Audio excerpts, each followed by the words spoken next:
नमस्कार, मैं हूं शिवानी पांडे और आप देखना शुरू कर चुके हैं 4 PM। दोस्तों, बिहार विधानसभा की रुझानों में ऐसा रिजल्ट आया कि सबके होश उड़ गए। एनडीए 200 पार और महागठबंधन अपनी साख तक बचाने में कामयाब नहीं हो पाया। ऐसे में आपको बता दें कि एक और जहां बहुत बड़ी खबर निकलकर सामने आई कि मतदाताओं की संख्या में बड़ा घालमेल पकड़ा गया है। एक और जहां मतदाताओं की संख्या बिहार में 7.42 करोड़ से बढ़कर अचानक 12 करोड़ के आसपास पहुंच गई है, तो वहीं दूसरी ओर 12 बजे तक की काउंटिंग में वोट परसेंट में आरजेडी सबसे बड़ी पार्टी बनने के बाद भी केवल 34 सीटें ही पा पाई है। जैसे ये दोनों डेटा इलेक्शन कमीशन की ओर से जारी हुए, हड़कंप मच गया। कैसे मतदाताओं की संख्या अचानक 7.45 करोड़ से बढ़कर 12 करोड़ के पास पहुंच गई है और कैसे मतदान परसेंट में बड़ा घालमेल सामने आया, ये हम आपको आगे अपनी इस 8 मिनट की रिपोर्ट में बताने वाले हैं। दोस्तों, बिहार चुनाव की काउंटिंग में ऐसा होगा, ये अनुमान शायद ही किसी को रहा हो। सारे एग्जिट पोल फेल हो गए, महागठबंधन के सारे दावे धरे के धरे रह गए। एनडीए ने अपनी सीमाओं को लांघते हुए 200 का आंकड़ा छू लिया और बीजेपी 90 सीटों तक पहुंच गई। यानी कि बीजेपी की खाते में जो 101 सीटें आई थी, उसमें से 11 सीटों पर वो पीछे चल रही है। आपको बता दें कि ये चौंका देने वाला आंकड़ा है। साथ ही जैसे ये आंकड़ा सामने आया, विपक्ष के होश उड़ गए और वो एसआईआर में बड़ी गड़बड़ी होने का अंदेशा जता रहा है। सुनिए कांग्रेस नेता उदित राज का क्या कुछ कहना है। महागठबंधन 70 से 80 के बीच में हिचकोले खा। एसआईआर बढ़त बनाया हुआ है। मैं ये नहीं कहूंगा कि ये जीत बीजेपी और जनता दल योग की है, ये चुनाव आयोग की है, एसआईआर की जीत। और जब वोटर लिस्ट का शुद्धिकरण हुआ था, फाइनलाइज हुआ, तो उसके बाद में भी लाखों हजारों गड़बड़ियां इंगित की गई थी, लेकिन एक का जवाब चुनाव आयोग ने दिया नहीं। और जब ऑब्जेक्शंस रेज किए जा रहे थे तो 89 लाख ऑब्जेक्शन दिए गए थे। उसके बाद में भी चुनाव आयोग ने कहा कि कोई हमें कंप्लेंट दे ही नहीं रहा है। जब इस हद तक बेईमानी पर उतर जाए तो क्या ही कहना, लोकतंत्र की हत्या है। और राहुल गांधी जी और तेजस्वी यादव जी, इनके जो बड़ी बड़ी रैलियां थी, वोटर अधिकार बचाओ यात्रा थी और तेजस्वी प्रण था, और बीजेपी की सभी नेताओं की करीब करीब कुर्सियां खाली थी। ये वोट कहां से आ जाता है? ये कहां से वोट आया है? जब आप विपक्ष के वोट को काट देंगे, बहुत सारे लोग वोट देने गए, डिजिटल पर्चियां उनके हाथ में होने के बावजूद में लौट करके आए, एक नहीं हजारों, और सीधा बदलाव की बयार बिहार में बह रही थी। और 10-12 जगह तो बीजेपी के जो विधायक कैंडिडेट थे उनको जनता ने भगाया, तो फिर कैसे जीत रहे हैं? तो मुझे तो एसआईआर की जीत लगती है। सुना आपने कि उदित राज का साफ साफ कहना है कि बिहार एसआईआर में चुनाव आयोग यानी कि ज्ञानेश कुमार से 89 लाख वोटों को लेकर सवाल किया गया, लेकिन कोई उत्तर नहीं आया।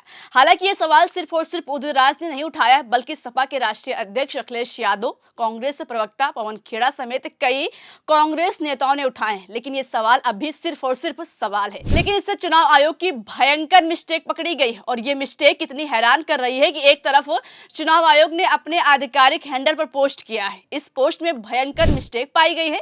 ज्ञानेश कुमार जी के विभाग ने बताया कि 12 बजे तक की काउंटिंग में आरजेडी का वोट शेयर 23.07%, बीजेपी का 21.92% और जदयू का 18.51% है। और इस समय तक की बीजेपी की सीटें 84, जेडीयू की 76 और आरजेडी की 35 सीटें हैं। ऐसे में बड़ा सवाल ये खड़ा हो रहा है कि आखिर ये कैसे हो सकता है? सबसे ज्यादा परसेंट वोट पाने वाली पार्टी कैसे सबसे कम सीटें पा सकती है, जबकि 21% वाली बीजेपी को 84 सीटें मिल सकती हैं। लेकिन इसका कोई जवाब अभी तक नहीं आया है। आपको बता दें कि बहुत से लोगों ने इलेक्शन कमीशन को टैग करके ये सवाल पूछा है, लेकिन इस सवाल का जवाब चुनाव आयोग ने रिपोर्ट तैयार होने तक नहीं दिया है। आपको बता दें कि एक और जहां वोट परसेंट में भारी मिस्टेक पकड़ा गया है और हर ओर सवाल उठ रहा है कि जब वोट परसेंट सबसे ज्यादा है तो सीटें सबसे कम कैसे आ गई है, तो वहीं दूसरी ओर चुनाव आयोग का एक और ब्लंडर पकड़ा गया है। आपको बता दें कि बिहार में वोटों की संख्या आखिरी दिन यानी 11 नवंबर को ज्ञानेश कुमार जी के विभाग ने बढ़ाकर 12 करोड़ कर दी है, क्योंकि बिहार में जब चुनाव शुरू हुआ था तो खुद चुनाव आयोग ने ऐलान किया था कि बिहार में कुल मतदाताओं की संख्या 7.42 करोड़ है। लेकिन जब 11 नवंबर को चुनाव खत्म हुआ तो ये संख्या बढ़कर कुल दिए गए वोटों की संख्या ही 7.45 करोड़ हो गया, यानी कि भयंकर चूक हुई है। और इस संख्या के आगे बिल्कुल साफ साफ लिखा है कि 66.91% मतदान हुआ है। ऐसे में बड़ा सवाल यह है कि अगर 66.91% मतदान हुआ है और कुल 6.45 करोड़ लोगों ने वोट की है, तो इसका मतलब यह हुआ कि बिहार में मतों की संख्या 7.42 करोड़ नहीं बल्कि 12 करोड़ के आसपास है। तभी तो 66.91% वोटिंग पर चुनाव आयोग ने 7.45 करोड़ लोगों द्वारा मतदान करने की बात ज्ञानेश कुमार जी के चुनाव आयोग ने लिख दी है। आपको बता दें कि यह बहुत बड़ा ब्लंडर है और एक्स पर सवाल उठ रहे हैं कि आखिर ये कैसे हो सकता है। कुछ लोगों ने सोशल मीडिया पर यहां तक रिएक्शन दिए हैं कि यही सबसे बड़ा खेल किया गया है और इसी खेल की वजह से बिहार में इंडिया गठबंधन की बुरी हालत हो गई है।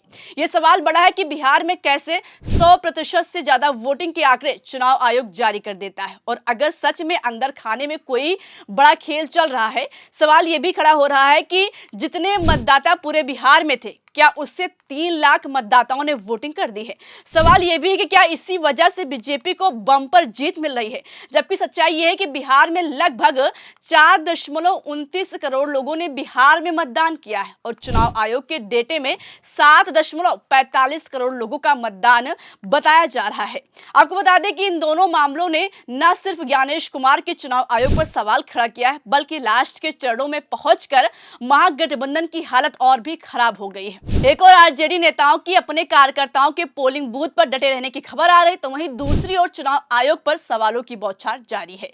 सुनिए क्या कुछ अपने कार्यकर्ताओं से कह रहे हैं आरजेडी प्रवक्ता मनोज झा। मतगणना का कार्य चल रहा है, आपके समक्ष और आपके माध्यम से तमाम महागठबंधन के जो हमारे उम्मीदवार हैं अलग अलग इलाकों में, उनसे ये कहना चाहेंगे कि एक मनोवैज्ञानिक खेल भी चल रहा है।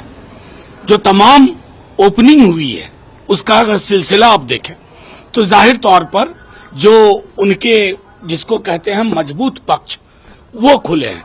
5 से 7 राउंड एवरेज हुआ है, एवरेज। और अभी कम से कम अभी हमने गणना की कि 65 से 70 ऐसी सीटें हैं जहां 3 से 5 हजार का मार्जिन है, लेस देन दैट।